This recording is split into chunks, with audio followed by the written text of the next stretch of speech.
You ever felt pressure to have children or to have more children? We talk about that in our episode of Drop Stones that came out today. Now, fresh announcement, we reformatted how we do our episodes now. A little more, I think, ADHD friendly, where we kind of break it up, have a couple segments in there, lighthearted, get to know us a little better, some of our past and everything like that doesn't relate to the topic, some little games or segments we might do to have a little fun and a laugh to break up the episode. But in this episode, we talk about this pressure that is put on us. Usually from religious systems that have been instilled into our parents to keep asking us every day if you're going to have a child, when's my grandbaby's coming? But now it seems like the government's trying to get on board with this because, quite frankly, they want workers. They're deporting a lot of people, and a lot of jobs are open, and any more people to fill these factory workers to make the rich richer and keep us in line to be just useful cogs in their machinery to produce them their billions of dollars every year. But this pressure comes in, and one of the examples we kind of went in on this was when we were married. I was 22, Candy was 20, and we waited a year and a half before we got pregnant. And we really didn't wait. What it was is, as Candy described in the episode, was we were using protection, birth control, and she started wrestling with this idea of, am I blocking God? Am I not allowing God to do His will in our life?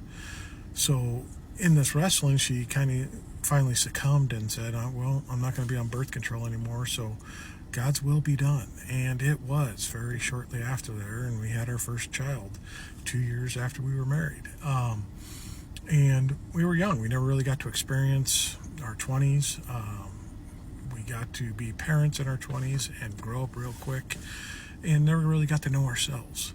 And I think that's kind of the motive of this, is that you never get to know yourself, so then the church can keep defining you and putting you in your box and saying this is what you are. You're parents now, you need to act accordingly. You don't need to worry about who you are and what you want and everything you want to do. You got to be concerned about this new life and make sure that they believe in Jesus, because that's your only goal in this world, is to make sure that child comes to our church later and keeps growing our numbers in this church. But we never got to know ourselves, and we had to just kind of be parents there and keep moving from there. And it was this other aspect too of, if it's God's will to do it, He could have bypassed the birth control and had a miracle happen on His own. So we weaken this idea of God without even realizing it, saying that we have this ability to block Him on anything He wants to do. But it was pressure put on us, just for a simple fact that, one, either be useful cogs in the machine of industry, or to be numbers to keep building up the church so that they have somewhere to keep growing and that they can always be sustained. Because if you prevent people from growing and learning and educating themselves and moving on, they'll never leave. And if you can do that and then indoctrinate the children as they come up, and get the parents to start indoctrinating the children, because the parents haven't figured out who they are, you have yourself a pretty good little scam going on there to keep your numbers going.